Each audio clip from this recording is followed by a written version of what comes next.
Hello and welcome to the D3 Energy live stream. I'm Greg Davis, the founder of D3 Energy, and thanks for coming back and spending a little time today as I talk about the resurgence of conventional oil and gas and the merits of conventional oil and gas. So one of the reasons I am doing this is because I want to open people's eyes to the fact that there is other areas, other places where oil and gas companies can go and drill or buy production, be active, build a company, and they don't have to spend a lot of money. And so in what, as I've been talking about recently, the difference between conventional and unconventional. To start up an oil and gas company in an unconventional resource play, a play that requires, drilling of horizontal wells and hydraulic fracturing, land costs are very, very high. In some cases, anywhere from $10,000 to $50,000 per acre. And drilling costs can be anywhere from $5 million to $7 million to drill and complete a well. So you need a lot of money to do that.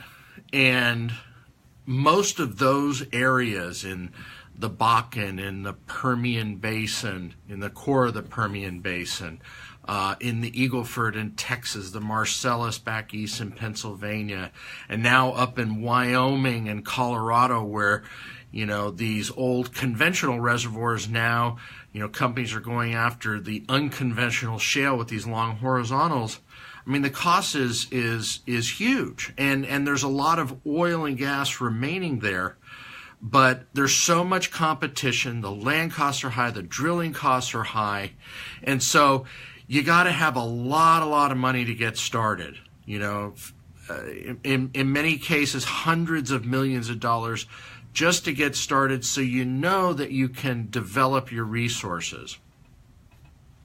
Whereas in unconventional, because the industry and the investment community basically thinks that there's not much left in these trends, in the Gulf Coast, in other places around Texas and Louisiana, that these conventional trends where we found so much oil and gas before, well, there's not much left, okay? And so they're not the hot thing. They're not the resource trend. So the cost to get in is very, very cheap relative to unconventional resource plays.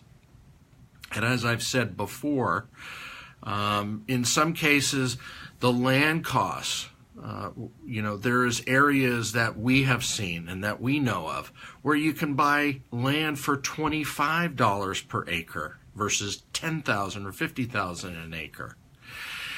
And you can drill wells anywhere from $100,000 to $650,000. So the cost of entry is so much lower. So for the smaller and mid-size oil and gas companies to get started, it requires less money. For the financial community, there's great rewards there, but the cost of money to get started, the cost to play poker, if you will, is so much less, yet still has great returns. So I'm going to talk about another area where there is a tremendous amount of oil and gas remaining in conventional reservoirs. And this is the oil and gas remaining in existing wells that have already been drilled, have produced oil, are continuing to produce, but with different techniques and different technologies, more oil can be recovered. So as I've said before, the average oil well or the average oil field, when it is discovered, will produce at most about 20 to 30% of the oil in place. So if you find a 1 million barrel oil field, there's a 1 million barrel resource there to start with, about 20 to 30% will come out naturally with the reservoir pressure in place, if it's a good quality conventional reservoir.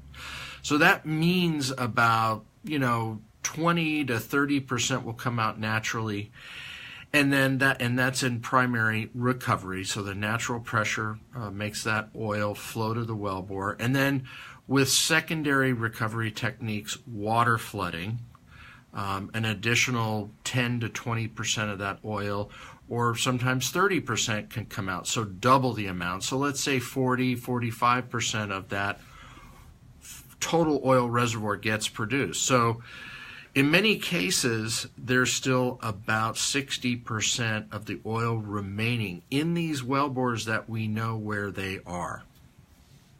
And so there's a couple very interesting techniques that are used, which I would call as part of this high-tech oil field, where technologies are being developed to help enhance production, both in this secondary phase of water flooding, and then this, what we call the third phase, tertiary phase, enhanced oil recovery with CO2 recovery. So let me start with CO2. So CO2 is a gas. Many people call it a greenhouse gas, and it's something that the environmental it's part of our environment. I'm breathing out CO2 right now, and it's a gas which many people believe leads to global warming, and probably does. But it's a gas that is necessary. It's part of the environment, but it is a gas that is very usable and very effective when it is pumped into an oil reservoir. And so there is an estimated 400 billion barrels of oil remaining in older oil wells, oil fields, that have already gone through this secondary water flooding phase, that if CO2 was applied, and it is applied today, there's another 85 billion barrels recoverable. And so this is what's called a CO2 flood, where a company will buy an old oil field and they will equip it with special equipment and pump CO2 into that field from a source. And that's one of the challenges, is finding a source of CO2. But if you have that source, you pump the CO2 into that reservoir, and the CO2 mixes with the oil, causes it to expand, and that oil that's been gripping the little sand grains in there will release, and more oil will flow.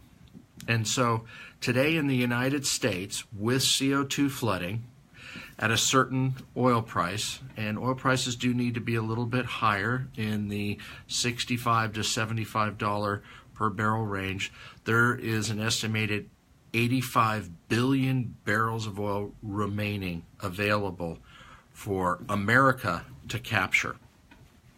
And there is new technologies today where companies are developing sources, ways of capturing CO2 and using that and pumping it into these reservoirs. But again, you need higher oil prices. But this is a resource available in conventional trends through CO2 flooding, available to our industry right now with current technology, and there is more technology being developed for that. So that is CO2 flooding.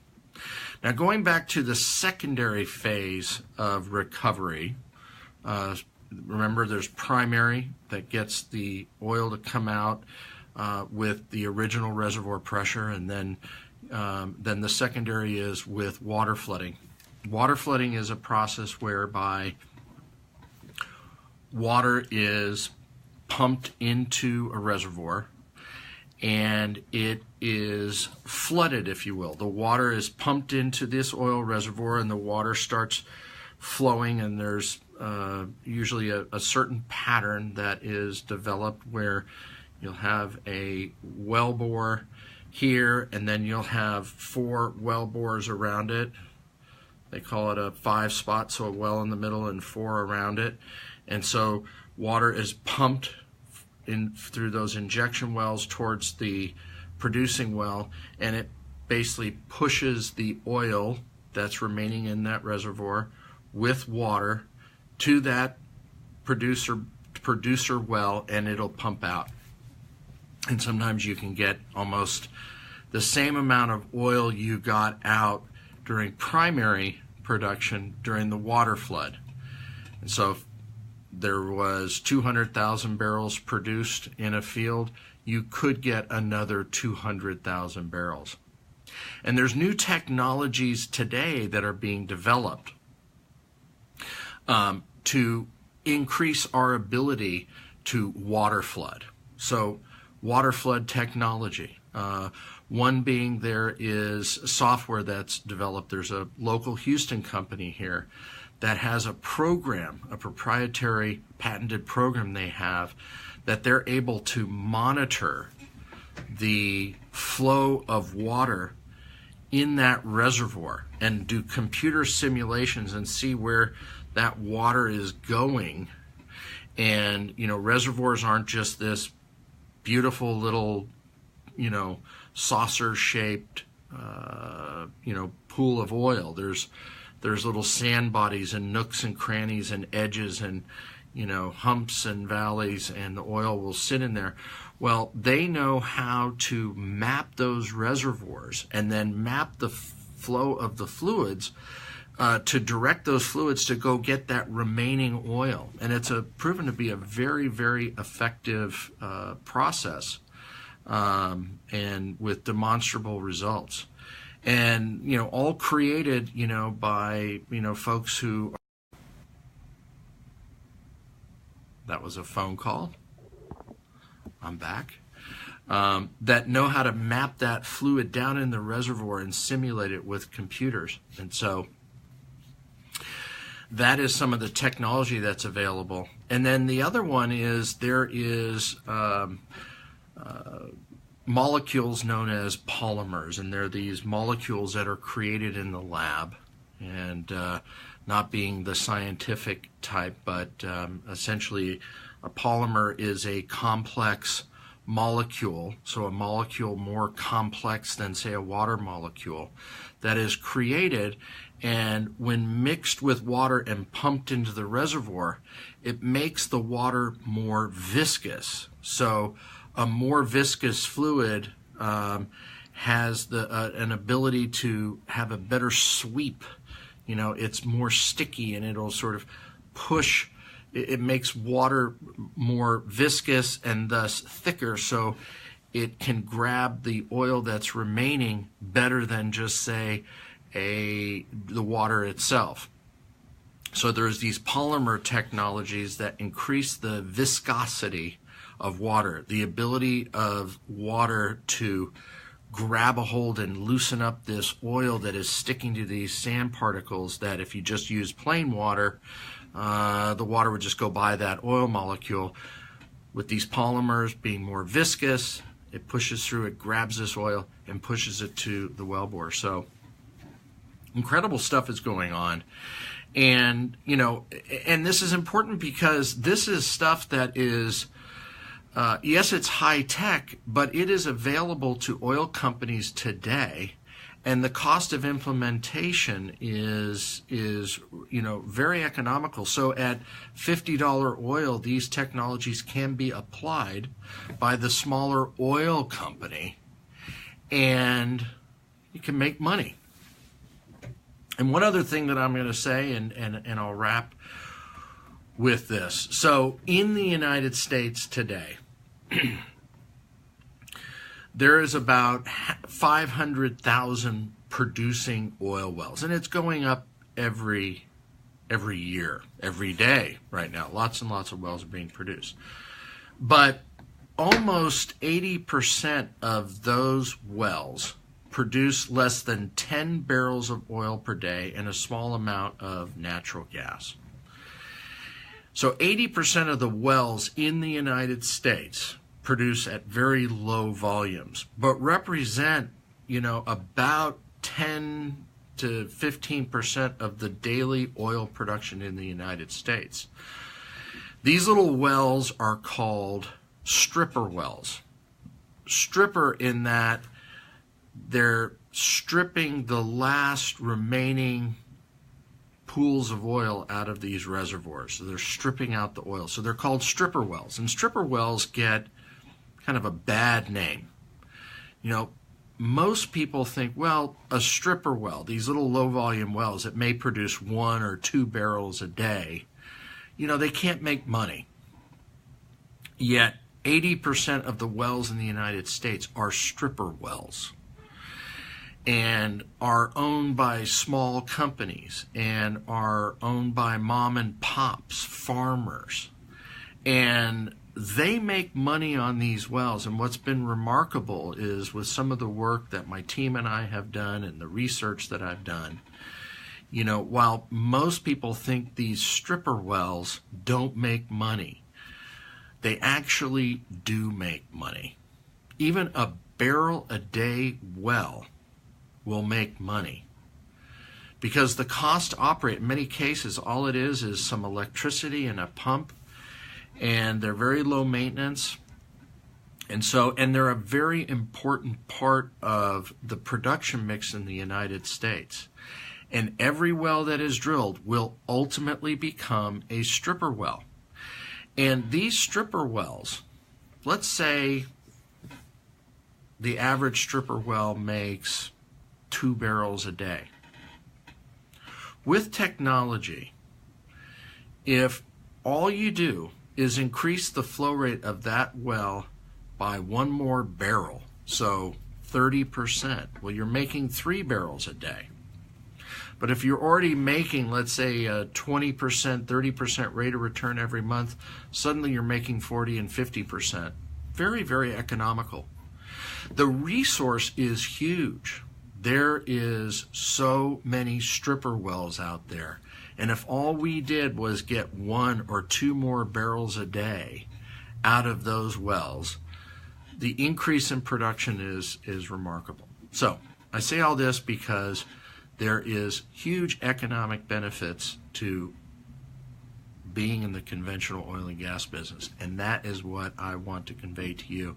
And for America's energy security, America's hydrocarbon dominance, it's tremendous. So with all this drilling that is going on in the conventional oil and gas opportunity is huge, and the opportunity for America to get more and more oil out of the ground, put more and more people to work, generate more and more local, state, and federal tax revenue is incredible.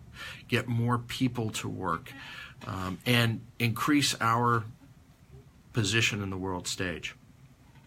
America is hydrocarbon dominant. And so that is a little bit about getting more oil out of existing wells, the wells that are right here, right now. Low cost, high return. Greg Davis, I'll see you next time, and I'll talk a little bit more in the next installment about another technology, the high-tech oil field. Take care.